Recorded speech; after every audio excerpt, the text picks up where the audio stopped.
नमस्कार। सच्चाई पर चर्चा में आपका एक बार फिर स्वागत है और मैं हूं राधिका खेड़ा। आज सच्चाई पर चर्चा में हमारे साथ चर्चा करने के लिए जुड़ी है एक जानी मानी सोशल एक्टिविस्ट, जिन्हें आप बतौर टीवी पे एज महिलाओं की आवाज बनकर, वो महिलाएं जिनकी आवाज दबाई जाती है, चाहे वो उनके खिलाफ सेक्सुअल ऑफेंसेस हो या अन्य प्रकार की जो प्रॉब्लम्स आती हैं महिलाओं की जीवन में, उनकी जो आवाज दबाई जाती है, चाहे वो डाउरी के केसेस हो या डोमेस्टिक वायलेंस हो या रेप के विक्टिम्स हो, उन सब की आवाज बनने का काम करने वाली और एक बहुत ही अच्छा इनिशिएटिव जिसका नाम है परी।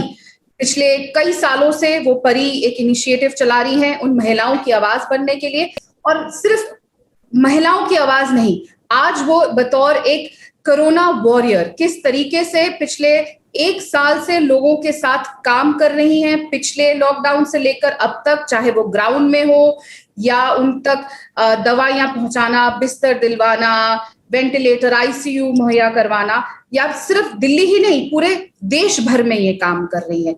महिला शक्ति का एक जीता जागता उदाहरण हमारे साथ जुड़ी है योगिता बयाना। Thank you Radhika ji.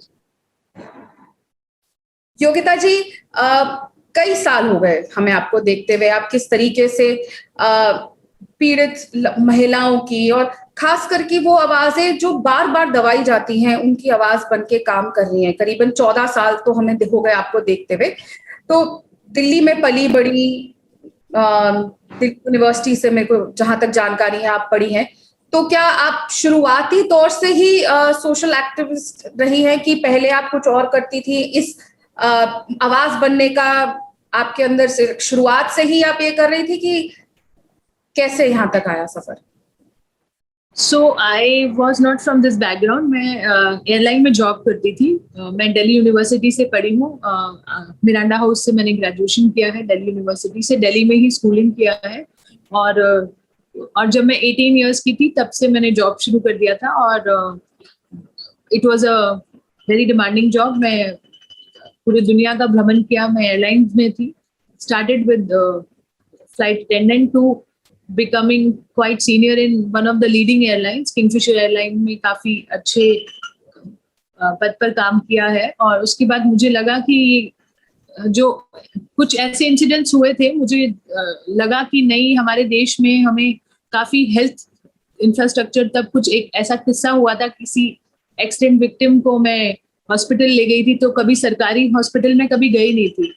तो जब 2002 या 3 में हुआ था ये, तो जब मैं उनको अस्पताल ले गई, वो मेरी पहली एंट्री थी। तो मुझे लगा ये दुनिया ही अलग है, यहाँ पे गरीब लोगों की जिंदगी का कोई वैल्यू नहीं है। तो मुझे लगा मुझे ये करना है, but it took me lot of time. मुझे 3-4 साल लग गए उस मकाम पर आने में कि मैं अपनी जॉब छोड़ के मुझे हेल्थ के लिए काम करने का बहुत लगा कि हॉस्पिटल्स जो आज हम जूझ रहे हैं ना, वो एग्जैक्टली मैं उस टाइम फील कर चुकी हूँ।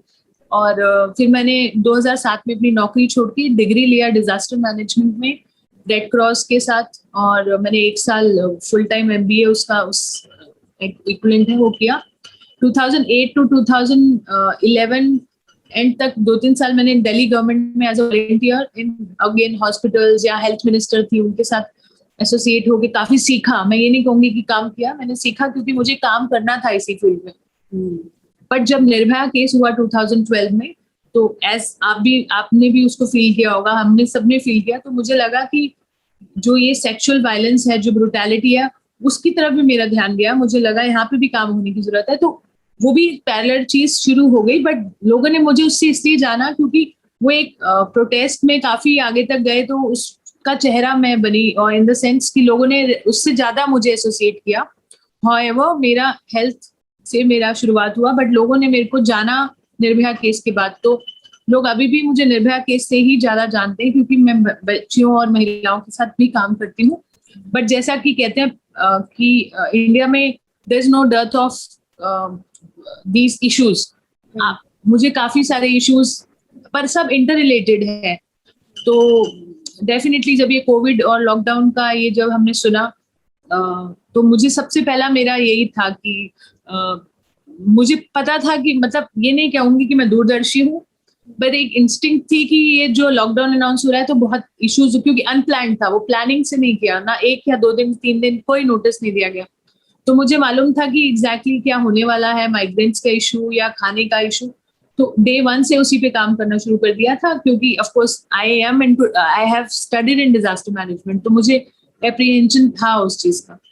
तो तब से देखिए, जो माहौल है उसमें थोड़ा सा काम करने की जरूरत होती है। और अभी एट प्रेजेंट, आज की अगर बात करें राधिका जी, आप भी दिन रात लगी हैं, हमें भी मालूम है अभी लोगों की जान बचाना सबसे बड़ी प्रायोरिटी है। योगिता, जैसे आपने बताया कि आप एक फ्लाइट अटेंडेंट थी, एयरलाइन में काम कर रही थी, तो एक यंग लड़की के लिए जिसे कहेंगे एक ड्रीम जॉब, शायद हम सब जब छोटी थी लड़कियां सब या तो फ्लाइट अटेंडेंट या मिस इंडिया, हमेशा एक ग्लैमर उसे, वहां से एकदम सोशल एक्टिविस्ट का सफर बहुत ही बड़ा चेंज था।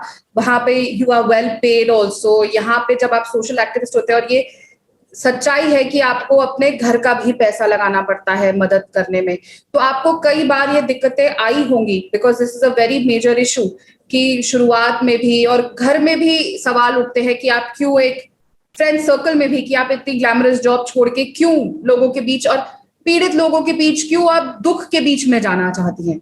तो उस समय कोई डिफिकल्टीज क्या? बिल्कुल बिल्कुल पागल करार दे दिया गया था जब मैंने वो जॉब छोड़ी, क्योंकि वो तब मैं पीक पे थी और काफी सीनियोरिटी पे थी, और कह सकते हैं कि बहुत बड़ा प्रमोशन भी ड्यू था।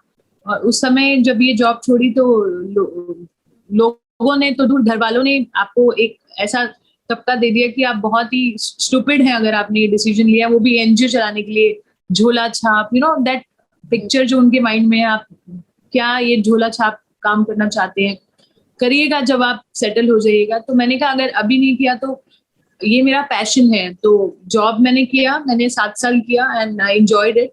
और अभी मुझे जो मेरी अंदर की फीलिंग है, मुझे काम करना है, और मुझे अगर मैं वहां रहूंगी तो नहीं कर पाऊंगी। तो 2007 में ही मैंने एक अपनी ऑर्गेनाइजेशन को फाउंड किया था, जिसमें ओनली अभी भी उसमें हम हेल्थ और पुअर पेशेंट्स, अंडर प्रिविलेज के लिए आज तक काम कर रहे हैं। उसको मैं लो प्रोफाइल इसलिए रखती हूँ क्योंकि एज आई सेड कि वो चेहरा बन गया आप निर्भया मूवमेंट का, तो मैं चाहती नहीं थी कि वो डाइल्यूट हो। वो काम अभी भी चल रहे हैं, उसको ज्यादा हम दिखा के नहीं करते हैं, बट काफी काम उसमें हुआ है।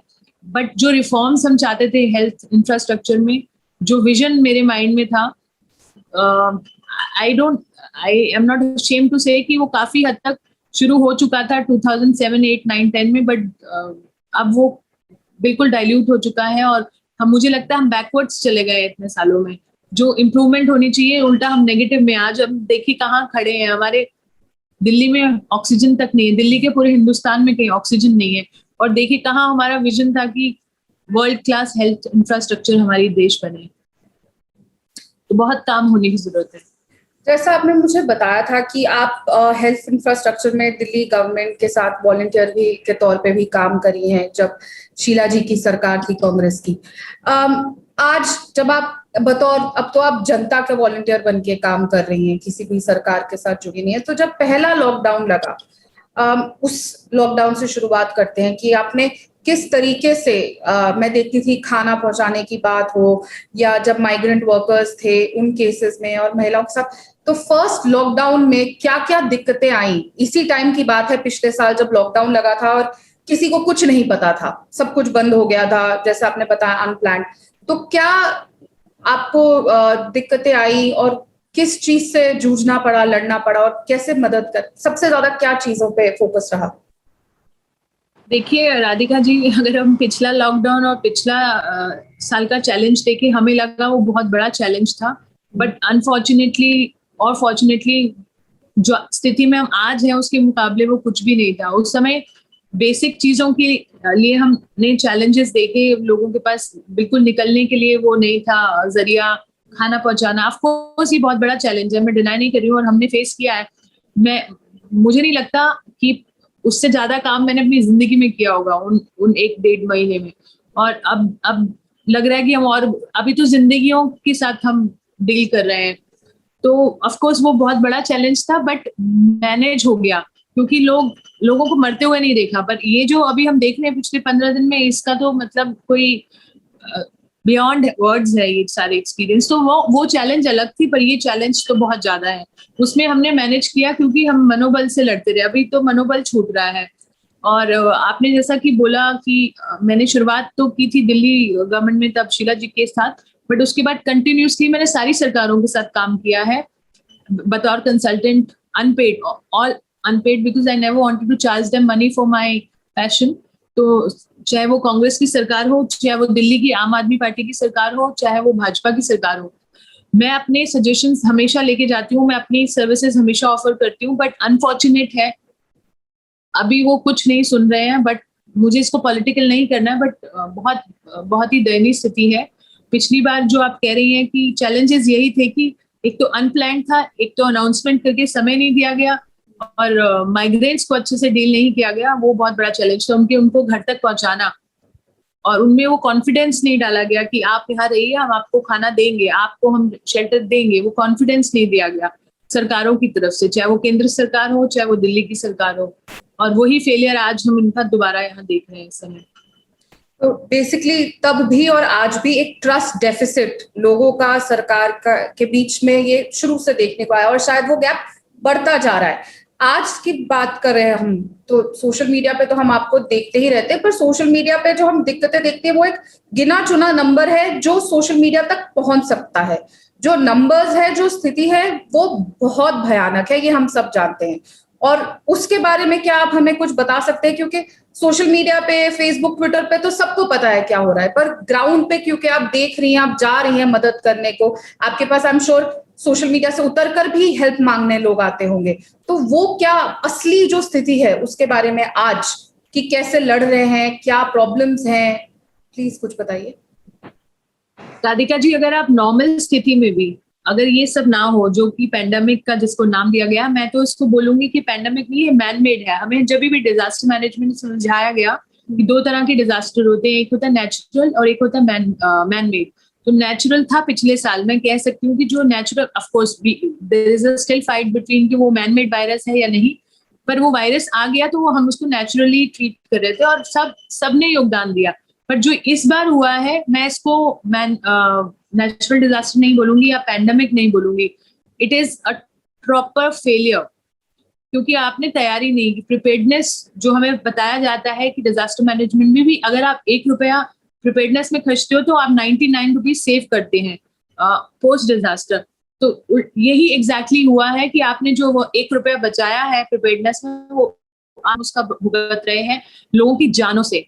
और नॉर्मल स्थिति में भी आप किसी हॉस्पिटल जाइए, ये तो महामारी के नाम दे के बच जाएंगे, बट अगर आप किसी भी अस्पताल में नॉर्मल स्थिति में भी जाएंगे तो बहुत मारा मारी है। एम्स में लोग 6-6 महीने, 8-8 महीने, मैं तो पेशेंट्स के साथ काम कर चुकी हूँ, बाहर पड़े होते हैं, उनके इलाज नहीं होते हैं, बहुत तकलीफें हैं, बहुत दुख है पेशेंट्स के हमारे हिंदुस्तान में। और ये तो अब आप मानिए महामारी है जो कि मतलब बिल्कुल ही फैल चुकी है, रीजन कोई भी हो, फेलियर्स हो। तो आप सोचिए कि कितना बुरा हाल होगा, जिसको हम बयान भी नहीं कर सकते वर्ड्स में। उसको अगर बयान करना बियॉन्ड इमेजिनेशन है। जो हम देख रहे हैं ट्विटर पे, इट्स लाइक अ ट्रेलर भी नहीं बोलूंगी मैं, वो तो एक छोटी सी चीज देखते हैं हम, जिसके ऊपर हम इतना उत्तेजित और भावुक हो जाते हैं। अगर आप नीचे ग्राउंड पर उतर के देखें, हालांकि मैं इस बार ज्यादा नहीं जा रही हूँ ग्राउंड पर, वॉलंटियर्स हैं, क्योंकि हम जो सेवा कर पा रहे हैं हम कर रहे हैं, क्योंकि अभी फिजिकली ज्यादा हो नहीं पा रहा, क्योंकि लोग अस्पतालों के लिए परेशान है, हम अरेंज करा रहे हैं, हम ज्यादा कोऑर्डिनेशन का काम करें। बट जमीनी मैं फिर भी राउंड करती रहती हूँ बीच बीच में, जहां पर दूर दूर से हम कोशिश करते हैं। आज भी मैं राउंड पे थी। तो स्थिति बहुत खराब है, बहुत ज्यादा खराब है। सोशल मीडिया में तो जो दिखता है वो 1% भी नहीं है। एक चीज योगिता जी, क्योंकि आप डिजास्टर मैनेजमेंट पे ही पढ़ी हुई हैं और आप ग्राउंड पे काम कर रही हैं, ये तो हम कोरोना पेशेंट्स की बात कर रहे हैं जो कोरोना से जूझ रहे हैं, लेकिन पिछले 1 साल में कैंसर पेशेंट्स हैं, पेशेंट्स हैं जिनको डायलिसिस की जरूरत है, और भी बहुत बीमारियां तो खत्म नहीं हुई है, लेकिन हम सिर्फ एक बीमारी के पीछे और एक ही बीमारी के ऊपर सारी कॉन्सेंट्रेशन है। जो बाकी बीमारियां हैं, और चाहे गर्भवती महिलाएं हो, उनकी डिलीवरी हो, और बहुत अलग अलग बीमारियां होती है जिनको नॉर्मल इलाज नहीं मिल पा रहा है। बीच में शायद वो थोड़े 2-3 महीने के लिए खुला भी था, पर अब वो वापस बंद है। तो वो भी एक बहुत बड़ा चैलेंज होगा जो आपको सामने आ रहा होगा, जिसका सामना करना पड़ रहा होगा। बहुत ज्यादा बड़ा चैलेंज है वो, क्योंकि कैंसर पेशेंट्स वैसे भी इलाज नहीं करा पाते, कीमो उनकी ड्यू रह जाती है। कितने तो हमें नॉर्मल रेगुलर डेज में कॉल आते हैं। ये चैलेंज 100 टाइम्स बढ़ गया उनके लिए। और कोविड भी एक अपने आप में बहुत बड़ा चैलेंज है। उसके साथ जो लोग आए हुए फंसे हुए मुझे कॉल करते हैं, अपना इलाज कराने एम्स आए हुए, अब 3 दिन 4-4 महीना डिले हो गए उनकी सर्जरीज, वो गांव दराज से आते हैं। तो बहुत चैलेंजेस है, जिनकी कीमोज रुक गई, जिनकी इंपॉर्टेंट सर्जरीज होनी थी, सब कुछ रुक गया है। और बहुत ही पुअर प्लानिंग थी, बट नेवरदलेस हमें अब नेगेटिव चीज पे फोकस नहीं करके हम कर क्या सकते हैं। आगे के लिए बहुत बड़ा लेसन है कि ज्यादा से ज्यादा इन्वेस्टमेंट होनी चाहिए हेल्थ इंफ्रास्ट्रक्चर में, और ज्यादा से ज्यादा जो सरकारों का जो रुझान है इसी तरफ होना चाहिए। और हमें भी एज वोटर्स ये देखना चाहिए कि कौन इस पे किसका क्या विजन है इस चीज को लेकर। अब चलिए, ये तो हुई बात सरकारों की, लेकिन एक चीज जो और सामने आ रही है वो है होर्डिंग और ब्लैक मार्केटिंग। और कई कई बार तो ये भी सामने आ रहा है कि लोग, मैंने देखा था आपने एक मैसेज डाला था कि कोई अगर पैसे भी लेना चाहेगा प्लाज्मा डोनेट करने के लिए, तो मैं वो भी अपने खुद के पैसे जेब से देने को तैयार हूँ। और ये कई बार केसेस आए हैं कि लोगों ने प्लाज्मा डोनेट करने के लिए 80-80 हजार, 1-1 लाख रुपए मांगे हैं। ये एक बहुत बड़ा चैलेंज है, और कहीं ना कहीं मुझे लगता है शायद इंसानियत के ऊपर भी क्वेश्चन है। इस चीज से कैसे हम लड़ेंगे? सरकारें क्या कर रही हैं क्या नहीं, उससे तो लड़ाई करी जा सकती है, लेकिन ये आपको क्या लगता है कैसे लड़ाई लड़ी जाएगी? देखिए, बहुत दुख होता है राधिका जी, बहुत ज्यादा दुख की बात है। एक तो सरकारें फेल कर गई, ऊपर से कुछ ऐसे लोग हैं, मैं सबके लिए नहीं बोलूंगी, क्योंकि कुछ लोग हैं जो अच्छा काम करें, जिनकी बदौलत जो चल रहा है ये सब लोग ही चला रहे हैं, क्योंकि सिस्टम ने तो कोलैप्स कर दिया है पूरी तरह से। तो जो लोग ऐसा कालाबाजारी कर रहे हैं, जो एक रुपए की चीज के 100 रुपए मांग रहे हैं, हमसे तक मांग लेते हैं और हमें देने पड़ते हैं, हम क्या करें, क्योंकि जान बचानी है। हम भी उस डायलेमा में हैं कि इससे नहीं ले या ले। बट जो ये लोग कर रहे हैं ये बहुत गलत है। ये मॉरल एथिकल वैल्यूज तो एक छोटी शब्द है इनके लिए। It's beyond, I think it is criminal to do that. But इसके लिए again coming back to this कि इसमें भी गवर्नमेंट का फेलियर है ना राधिका जी। एक तरह से देखा जाए, अगर रेमडेसिविर 40,000 की मिल रही है तो वो ड्रग कंट्रोलर क्या कर रहा है? कहीं ना कहीं बार बार प्रश्न चिन्ह सरकार पे ही लगते हैं, क्योंकि जनता को जब भी आप ऐसी खुली छूट दोगी, वो जनता नहीं तो हर चीज का फायदा उठाना ही है। कुछ लोग ऐसे होते हैं हर समाज में, पर उसका कंट्रोल, उसकी चाबी भी तो सरकार के पास है ना। वो ब्लैक मार्केटिंग हो रही है क्योंकि गवर्नमेंट्स ने सब हाथ खड़े कर दिए हैं। तो मैं तो घूम फिर के सरकार को ही जिम्मेदार मानती हूँ हर चीज के लिए। अगर सरकारें टाइट होंगी तो लोग भी टाइट। अगर काला बाजारी करने वालों को 2-4 को भी इन्होंने पकड़ के अंदर कर दिया तो अपने आप काला बाजारी रुकेगी। तो उसके लिए भी मैं पूरा समाज को तो जिम्मेदार देना ही है। हमें सरकारों की अकाउंटेबिलिटी 90% है। I would call them criminals equally. और कहीं पे हमारे को ये दिखा भी नहीं है कि उनको एटलीस्ट दिल्ली में, राजधानी में, कि कहीं पे क्रैकडाउन हुआ भी हो। बिल्कुल भी नहीं। एस्केप गोट्स इनको बहुत मिल जाती है, बट मुझे नहीं लगता इन्होंने कोई दिखाने के लिए किया हो। बट अभी तो कोई इन्होंने एग्जाम्पल सेट नहीं किया, और बहुत दिन मिल गया है इनको। बाय द वे 20-25 दिन तो हमें ही हो गए इसको देखते हुए, and they have not done it deliberately. क्योंकि अगर किसी को करना हो तो आधा दिन बहुत है ऐसे रैकेट्स को बस्ट करने का। आपको भी पता है मेरे को रेमडेसिविर कहाँ से मिल रही है, आपको पता है ब्लैक में कौन बेच रहा है, हमें पता है, गवर्नमेंट को पता नहीं है, पुलिस को पता नहीं है। So let's not get into that detail. I would stay away from it. Absolutely. Yogita जी, सिर्फ कोरोना में लड़ाई में सिर्फ ये खाना, दवाइयाँ, ये तो बहुत बड़े इशू हैं ही, लेकिन एक बहुत बड़ा इशू जो है वो है डोमेस्टिक वायलेंस का। और सेक्सुअल ऑफेंसेस तो दिखते ही हैं, वो हम जब अखबार पढ़ते हैं तो उसमें तो अब कम आ रहे हैं, लेकिन डोमेस्टिक वायलेंस एक बहुत बड़ा चैलेंज रहा है, स्पेशली लॉकडाउन में, क्योंकि जो महिलाएं शायद बाहर आ सकती थी अब उनकी बात हम तक नहीं पहुंचती। ऐसे कुछ केसेस आए क्या आपके पास, और आपने कैसे उनके साथ डील किया? इस वाले फेज में मैं आपको बताऊं ना, केसेस आ रहे हैं क्योंकि सबके घर में कोई ना कोई मरीज है, सब कोविड से जूझ रहे हैं। तो मुझे लगता है अभी अटेंशन दूसरी तरफ है। बट पिछले लॉकडाउन में केसेस बहुत राइज किए थे। रीजन था कि it was a proper lockdown. और जब आप दो विद इन 4 वॉल्स रहते हैं, उसका सबसे ज्यादा काम जो एक उसकी जो एक जो पनिशमेंट है एक महिला को मिलती है, खाना भी वो बनाती है, घर के काम भी वही करेगी, और वो जो इंसान खाली बैठा है अगर उसका टॉर्चर है, तो काफी सारे केसेस आए थे हमें। और सेक्सुअल वायलेंस का भी यही है कि 90% of the crime happens with in the 4 walls. अब वो वल्नरेबिलिटी सेक्सुअल क्राइम की मैं इसलिए कम बोलूंगी क्योंकि एक तो ऑन रोड जो क्राइम होते हैं जैसे निर्भया जैसे इंसिडेंट्स वो कम हुए थे उस दौरान पर, लॉकडाउन के दौरान। बट जो घर के अंदर 4 वॉल्स वाले सेक्सुअल क्राइम्स है वो उतने ही रहे हैं या थोड़े बहुत उसमें इजाफा हुआ होगा, क्योंकि as I said 90% of the crime sexual crimes happen within the 4 walls. तो वो भी काफी रिपोर्ट्स हुए थे पिछले लॉकडाउन में, पर अभी इस समय कोई आंकड़ा नहीं आया क्योंकि एवरीबडी इज बिजी।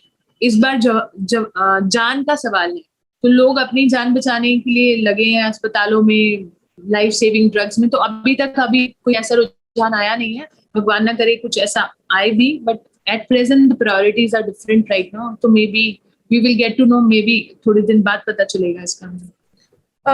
आपने जैसा बताया कि जब निर्भया कांड हुआ और वो एक ऐसी चीज थी जिसने पूरे देश को हिला दिया था, और उसके बाद क्या आपको लगता है कि सोसाइटी में कोई चेंज आया है लोगों का कि ये केसेस बढ़े, और क्या सरकारों के रवैये ऐसे रहे कि इस चीज को कर्ब करने में? और सबसे बड़ा चैलेंज जब आप ये रेप के केसेस आते हैं या उसके बाद के, क्या चैलेंजेस रहते हैं जो आप फेस करती हैं? देखिए राधिका जी, जब हुआ ये तो सरकारें पलट गई, आपको भी मालूम है। कांग्रेस को सत्ता से काफी हद तक इस बात से आक्रोश था लोगों का, इंक्लूडिंग मी। हमने जब प्रोटेस्ट किया it was against the current government, that time it was Congress. और बहुत लगा कि सरकारें पलट गई तो ऑफ कोर्स जो बेटी बचाओ बेटी पढ़ाओ के नारे पे आए और उनको वोट दिया हमने। मैंने पर्सनली बीजेपी को वोट दिया उस समय, ये सोच के सिर्फ, और मैंने तो सिर्फ ये सोच के दिया था कि महिला सुरक्षा आएगी। पर मुझे बहुत डिसअपॉइंटमेंट हुई कि रादर देन प्रोग्रेसिंग हम बहुत पीछे चले गए, और कोई 1% भी एफर्ट्स नहीं इन्होंने किए हैं, और जो कि रिकमेंडेशंस आई थी उस पर कोई भी स्टेप फॉरवर्ड नहीं लिया गया। दिखावे बहुत हुए हैं और एक्चुअल काम जो है वो नहीं हुए हैं। And we regret as voters, we regret as activists, we supported the wrong party or the people, but क्योंकि हमें लगा था कि काफी आएगा और वो दिल से लगा था कि करेंगे, क्योंकि as I said महिला सुरक्षा के मुद्दे पे काफी सरकारें पलटी हैं केंद्र की और दिल्ली की, तो मैं पक्का आपको बता सकती हूँ, but not even Delhi government is doing much on it. चूचा बहुत करते हैं, बातें बहुत करते हैं, बट एक्चुअल में जो काम होना चाहिए वो नहीं हो रहा है। वो है सोशल फैब्रिक बदलने का, और वो उन्होंने फेल किया है। Central government as well state government of Delhi, they have failed us big time. Do you think Yogita ji की लोग जिस तरीके से उत्तर प्रदेश से इंसिडेंट्स आते हैं, बार बार ये आया है किस तरीके से उनकी फैमिलीज को टॉर्चर करा जाता है विक्टिम की इवन आफ्टर डेथ, और एक वो डिग्निटी आफ्टर डेथ भी नहीं मिलती है एक रेप विक्टिम को, और जिस तरीके से उनकी फैमिली को टॉर्चर किया जाता है, क्या आधे से ज्यादा केसेस आपको लगता है अनरिपोर्टेड जाते हैं? और एक डर है कि पहले तो लड़की की शेमिंग और लड़की के पूरी फैमिली की शेमिंग हो जाएगी, वो तो एक डर शुरू से रहा है हमारी सोसाइटी के अंदर, पर अब जब रिपोर्ट होने शुरू हुए और ऐसी चीजें आती है तो आपके सामने डर के मारे कुछ बोलते हैं फैमिलीज या वो नहीं रिपोर्ट करना चाहते, तो उस चीज के साथ आप कैसे, क्योंकि उनको भी समझाना, फिर आपको क्या प्रॉब्लम्स आती हैं गवर्नमेंट में लड़ाई लड़ने में, सबसे बड़ी हैंडीकैप्स क्या फेस करती हैं आप इसमें उनको न्याय दिलाने की? नॉट ओनली फैमिली को आती है, आप ये देखिए कि आपने हाथरस देखा, हाथरस में क्या किया इन्होंने, एंड हाथरस जैसा पहला इंसिडेंट नहीं था, there are so many. Hathras got reported because वो फ्यूनरल के ऊपर बवाल हुआ उसके, बट ऐसे ना जाने कितने केसेस आते हैं जो ऐसे ही दबा दिए जाते हैं और कोई आवाज ही नहीं बनता। हाथरस तो बाय चांस एक रिपोर्टर ने रिपोर्ट किया और दूसरे ने उठाया, तीसरे ने उठाया, and it became big. But Hathras जैसी घटनाएं आज भी हो रही है। वहां पर जब मेरे जैसे लोग जाते हैं सपोर्ट करने तो हमें भी थ्रेट्स आते हैं। तो यूपी तो आप कंपेयर ही नहीं कर सकते किसी भी स्टेट से। यूपी तो बिल्कुल 100 ईयर्स पीछे चला गया। आई डोंट थिंक सो कि 100 ईयर्स बैक भी वहां पर ऐसा होता होगा। वहां तो उल्टा चल रहा है कि वहां पर जो विक्टिम फैमिली है उसको और ज्यादा क्रिमिनल की तरह ट्रीट किया जाता है। और क्रिमिनल्स आपने देखा, सेंगर जैसे लोग या वो स्वामी जैसे लोग जो हैं, उनको कितना प्रमोट किया जाता है और कितना पॉलिटिसाइज करके उनको ग्लोरीफाई किया जाता है।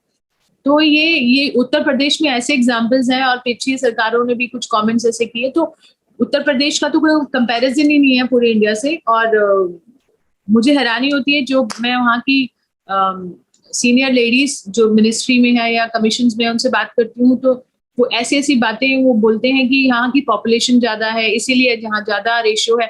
तो रीजनिंग ही उनकी इतनी बिजार है कि मैं उस पर क्या, अगर हम उन्हें बताना भी चाहें, हम तो as activist, as human, not only as opposition in the sense कि हम उनको कोई डिफरेंशिएट करने नहीं चाहते, हम तो सपोर्ट के लिए उनको आइडियाज या वो, तो सुनने को भी तैयार नहीं है। और डेफिनेटली वहाँ हरास किया जाता है विक्टिम को। आप देखिए कितने, आपने उन्नाव वाली बच्ची का देखा कैसे जला दिया। तो there are endless numbers of incidents which I can tell you, which are like beyond words. तो आई थिंक जब तक इनके खुद के माइंडसेट चेंज नहीं होंगे, ये कुछ नहीं कर पाएंगे। और we have a long long way to go. Yogita, जैसे आपने बताया कि आपको भी कई बार थ्रेट्स आती है जब आप लड़ाई लड़ती है, आवाज बनती है, तो यही चीज अगर कोई यंग लड़की, लड़के भी, लड़कों को भी आजकल इक्वली ही सेक्सुअल ऑफेंसेस उनके अगेंस्ट भी होते हैं, तो पेरेंट्स कहीं ना कहीं रोकते हैं। और मुझे ऐसा लगता है कि जब तक हम एज अ इंडिविजुअल आके सोसाइटी में चेंज लाने की कोशिश नहीं करें, सिर्फ सरकारें कुछ नहीं, लोगों को भी आना पड़ेगा आगे। तो सोशल एक्टिविस्ट बनने से, जैसे आपने कहा, आपको भी क्वेश्चंस उठे थे, पर अब माहौल अलग है कि धमकाया भी जाता है, डराया भी जाता है। तो जो बच्चे आगे आना चाहते हैं पर उनको फैमिली से सपोर्ट नहीं मिल रहा और वो शायद रुक जाते हैं, आप उनकी फैमिलीज के लिए, उनके लिए कुछ बताएंगे कि कैसे वो आगे आके ऐसे काम कर सकते हैं? मुझे लगता है ये एक पैशन और एक ये जो फायर है वो हर जनरेशन में आएगी। अब दिशा जैसी बच्ची बैंगलोर से निकली, जिसे इन्होंने उठा लिया, जेल कर दिया। ऑफ कोर्स इन्होंने वो सरकारों ने उनके खिलाफ बोलने के लिए किया, जो भी बोलता है, but we will see time to time generations आएंगी। मेरे लिए तो मैं तो यही बोलूंगी कि अगर आपका पैशन है तो आप अपनी आवाज उठाते रहिए। अब तो सोशल मीडिया का प्लेटफॉर्म है, ये कितना भी दबा ले, ये कोई भी सरकारें रोक नहीं पाएंगे। It's like you have to raise your voice and you will be heard and you will be like intimidating, but you will be intimidated in the sense आपको तंग किया जाएगा, आपको परेशान भी किया जाएगा, but you will win end of the day. So win in a sense, I mean you can still be a voice. मतलब मैं क्या बोलूँ, इस करंट सिचुएशन में इतनी लिंचिंग होती है, इतनी ट्रोलिंग होती है, you can relate of course। थोड़ा बहुत परेशानी तो होती है, थोड़ा बहुत फील आता है ऐसा कि मतलब ये क्यों कर रहे हैं, ये क्यों हो रहा है, जैसे उस बच्ची को परेशान किया गया। But we see how strongly she came out, और कोर्ट ने भी उसको सपोर्ट किया। तो ये एग्जाम्पल बनते हैं, और मुझे लगता है कितना भी दबा लें, हर एरा में ऐसे बच्चे निकल के आएंगे, ऐसे जनरेशंस आएंगी। तो मुझे नहीं लगता उसमें कोई वो है, कितना भी कोई तंग कर ले, वो जो आवाज बनेगा वो तो बनेगा। मतलब योगिता, कुछ दिन पहले मैंने, शायद हम एक डिबेट में भी थे, तब पता चला था कि आपको अरेस्ट किया गया था। आप कुछ काम कर रही थी, मदद कर रही थी लोगों की, और अरेस्ट कर लिया गया था। उसके बारे में कुछ बताना चाहेंगे? अरेस्ट तो बहुत बार हुए, but during the protest Nirbhaya के समय, और उसके बाद भी अभी जब भी हम महिलाओं के, ये कोविड के टाइम पे अभी जस्ट अरेस्ट नहीं हुआ था, ऑफ कोर्स हरास किया गया था। ये लेटेस्ट ये हुआ था कि मैं सिलेंडर्स के खुद लेके जा रही थी, तो they stop me and they said, सीधा ही उन्होंने बोला कि आप ब्लैक कर रहे हैं, ये कर रहे हैं, वो कर रहे हैं। मतलब they started torturing without even asking me कि मैं कहाँ से आ रही हूँ, कौन हूँ, कहाँ ले जा रही हूँ, किसको देने जा रही हूँ। तो मैंने बताया पेशेंट्स को देने जा रहे हैं, आप साथ चलिए। तो दे वर हरासिंग, बट ऑफ कोर्स जब उन्होंने देखा कि 100 लोगों की रिक्वेस्ट है और यहाँ जा रहे हैं, तो उन्होंने, but they are harassing people, ये उसमें कोई डाउट नहीं है। They harass activist and specially people those who raise question against the current government, उनका हरासमेंट होता है। मुझ पे किसान आंदोलन के टाइम पर भी काफी मुझ पे FIR हुई थी मुझ पे फॉर रेजिंग माय वॉइस. तो it's okay, I mean this is part of the whole game, which is fine.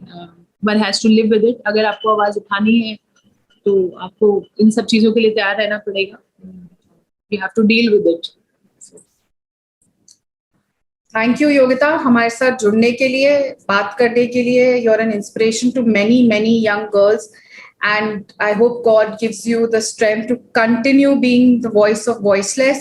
And इसी तरीके से आप जिस तरीके से काम कर रही हैं, बहुत ही अच्छा काम कर रही है. दिन रात अपना भी ध्यान रखिएगा, थोड़ा धैर्य रखिएगा, आराम से काम करिएगा और अपनी हेल्थ भी ठीक रखिएगा ताकि आप और सक्षम तरीके से सबकी मदद कर सके. We need more people like you, so we need you here. Thank you, Radhika. Thank you for having me here, and thank you so much for inspiring also. You are also doing wonderful work, and we continue to do it together. Irrespective of our political choices, we have to be one. Absolutely. Thank you. Thank you. सच्चाई पर चर्चा में आज बस इतना ही. देखते रहिए INC TV.